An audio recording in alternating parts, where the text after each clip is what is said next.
میں تو سختی ہے اور پنجاب میں کافی نرمی ہے، اور اس حوالے سے ہمیں صوبے اور وفاق جو ہیں وہ الگ الگ ڈائریکشنز میں جو ہے نظر آ رہے ہیں. ظاہر ہے 18ویں ترمیم کے بعد ان کے اوپر ڈیپینڈ کرتا ہے کہ وہ کیا فیصلہ کرتے ہیں. بتائیے گا کیا صورتحال ہے اب؟ بسم اللہ الرحمن الرحیم. ایک تو بہت بہت شکریہ کہ آپ نے مجھے اپنی ٹرانسمیشن کا حصہ بنایا. دیکھیں جو یہ بہت آسان طریقہ ہے کسی مشکل بات سے نکلنے کا کہ جی 18ویں ترمیم ہو گئی ہے، صوبے خود مختار ہیں.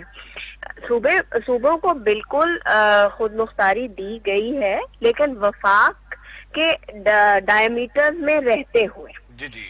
اچھا، جو آپ بات کر رہے ہیں کہ لاک ڈاؤن، بالکل ٹھیک ہے کہ سندھ حکومت نے بہتر اقدامات کیے اور پنجاب نے، کے پی کے نے اور بلوچستان نے اس کو فالو کیا بعد میں لاک ڈاؤن کو. اور فیڈرل گورنمنٹ جو کہ آج تک کنفیوزڈ ہے، اور میرے خیال سے کہ آج میں نے جو نمبرز دیکھے پنجاب میں ہائیسٹ نمبر ہے جو کووڈ کے پیشنٹس رپورٹ ہوئے ہیں. تو دیکھیں نا، یہ جو سافٹ لاک ڈاؤن یا جس کو اسمارٹ لاک ڈاؤن کہہ رہی ہے فیڈرل گورنمنٹ، اس کے لیے میں یہی کہوں گی کہ اس سے نقصانات ہمیں نظر آ رہے ہیں، کیونکہ ہمارے لوگوں میں اس طرح آگاہی بھی نہیں تھی اور ہم تیار بھی نہیں تھے. تو اس لیے اس کے اب ایفیکٹس ہمیں نظر آنے لگے ہیں. اور جو کہ میں آج خبروں میں سن رہی ہوں کہ سی ایم صاحب نے کہا، پرائم منسٹر صاحب نے کہا ہے کہ جی وہ ایز ڈاؤن کر دیں گے اور کھول دیں گے.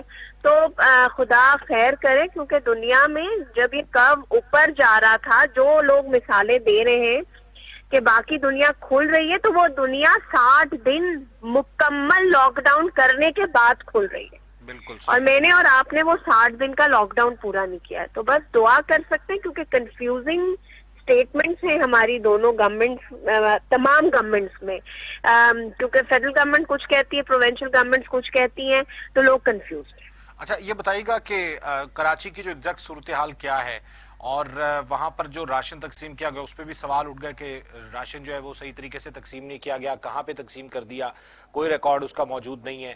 اور دوسری جانب ڈاکٹر فرقان والا واقعہ بھی سامنے آ گیا. اس قسم کی غفلت اور اس قسم کی لاپرواہی کا نتیجہ جو ہے وہ غلط نکل سکتا ہے. عوام میں جو تاثر ابھر رہا ہے وہ یہ کہ حکومت کام نہیں کر رہی. اچھا دیکھیں، جہاں تک راشن کی ڈسٹریبیوشن کا سوال ہے تو میرا خیال سے سندھ ایک واحد صوبہ ہے جس میں راشن کی تقسیم کا عمل صوبائی حکومت نے کیا. باقی کسی صوبے میں راشن تقسیم نہیں ہوا. اچھا، اور دوسری جو لوگ یہ بات کرتے ہیں کہ جی ہمارے پاس کوئی ریکارڈ نہیں ہے اور کہاں تقسیم ہوا، تو میرا خیال سے سپریم کورٹ میں سارا ریکارڈ جمع کرا دیا گیا تھا. ڈپٹی کمشنرز آفس کے تھرو ڈسٹریبیوشن ہوئی ہے. دیکھیں، بہت بڑی ایکسرسائز ہے، ہو سکتا ہے کسی کو نہ پہنچ سکا ہو. میں یہ نہیں کہہ رہی کہ جی پورے صوبے میں ہر آدمی کے گھر پہنچا دیا گیا، لیکن ہو سکتا ہے کچھ جگہ پہ نہ پہنچا ہو. لیکن واحد صوبہ ہے میرا اور سندھ حکومت جس نے راشن تقسیم کیا. اچھا، جہاں تک ڈاکٹر فرقان کی لوگ بات کر رہے ہیں، بالکل ٹھیک ہے، سول اسپتال کے ڈاکٹر کی غفلت ہے کیونکہ اس میں رپورٹ آئی ہے. لیکن جو ان کی وائس ریکارڈنگز آئی ہیں تو مجھے میں یہ بالکل اس میں کلیئر ہوں کہ وہ ریلکٹنٹ تھے ہاسپٹل جانے سے، اور وہ جانا نہیں چاہتے تھے کیونکہ جو ہمارا ایک ڈیلیما ہے. اور مجھے یہ بات نہیں سمجھ آ رہی کہ ہمارے یہاں لوگ اس بیماری کو چھپا کیوں رہے ہیں. یہ جان لیوا تو اس وقت ہو سکتی ہے جب آپ اس کو صحیح سے ٹریٹ نہیں کریں گے. اور وہی ڈاکٹر فرقان کے ساتھ ہوا کہ انہوں نے یہی کہا کہ جی میں اسپتال نہیں جاؤں گا، میرے محلے میں ایمبولینس آئی. تو ایمبولینس تو آئی نا آخری دن بھی جب آپ کراچی کے مختلف ہاسپٹلز میں گئے، اور پھر جب آپ کو آپ کی بھتیجی انڈس ہاسپٹل بلا رہی تھی تو آپ انڈس ہاسپٹل کیوں نہیں گئے؟ اچھا، یہ فرمائیے گا سعدیہ جاوید صاحب، یہ تو ظاہر ہے انکوائری جو ہو رہی ہے اس میں پتہ چل جائے گا. دوسری جانب جو آپ بات کر رہی ہیں کہ راشن آپ نے دیا لیکن لوگوں کو نظر نہیں آیا، ہمیں نظر بھی آیا اور وہ ایکسپائری ڈیٹس کے ساتھ نظر آیا. یہ سب سے بڑا ایلیگیشن ہے سندھ گورنمنٹ پہ کہ جو آپ نے چیزیں دی وہ ایکسپائری تھیں. تو اس کی ویڈیوز باقاعدہ لوگوں نے بنا کے سوشل میڈیا پہ ڈالی ہیں. یہ حکومتیں ایسا مذاق تو نہیں کرتی ہیں معذرت کے ساتھ؟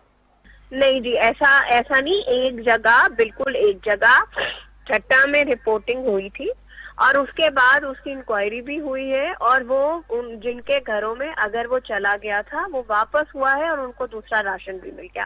میرا سوال یہ ہے کہ آپ مجھے بتائیں نا کہ آپ اتنے بڑے سب سے بڑے صوبے میں آپ بیٹھے ہیں, ماشاء اللہ پی ٹی آئی کی گورنمنٹ ہے, تو آپ مجھے بتائیں نا کہ کتنے گھروں میں عثمان بزدار صاحب نے راشن بٹوایا ہے؟ نہیں, ہم تو پی ٹی آئی والوں سے اس بات پہ اختلاف کر رہے ہیں کہ آپ سے زیادہ زبردست لاک ڈاؤن تو سندھ نے کیا ہے. ہم تو اس بات پہ آپ کا دفاع کر رہے ہیں. اور بزدار صاحب کی بات رہی, ان پہ تو ویسے ہی بڑے سوالیہ نشان ان کی کارکردگی سے. آپ ان کے ساتھ اگر کمپیریزن کریں گے تو پھر آپ بہتر ہیں. اگر آپ ان کے ساتھ کمپیریزن کر رہے ہیں تو آپ بہتر ہیں. نہیں, وہ بہتر کی بات نہیں ہے. دیکھیں نا جو پی میں ٹی تو آئی ان سوال حقوق کی بات کر رہا ہوں کہ جو اس وقت عوام کے ہیں, جو آپ پر فرض ہے کہ آپ راشن دے رہے ہیں. اور پھر جس رپورٹ کی آپ نے بات کی اس میں بھی عدم اطمینان سامنے آیا ہے جو رپورٹ سبمٹ ہوئی ہے. نہیں جی, دیکھیں سپریم کورٹ میں اس کو کلیئر کیا گیا ہے.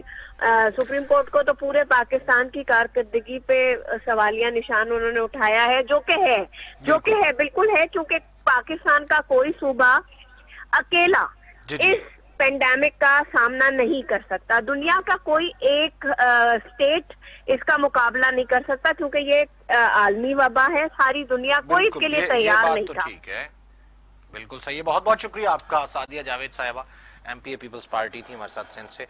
سر, گفتگو تو آپ نے ملاحظہ کی کہ اس وقت جو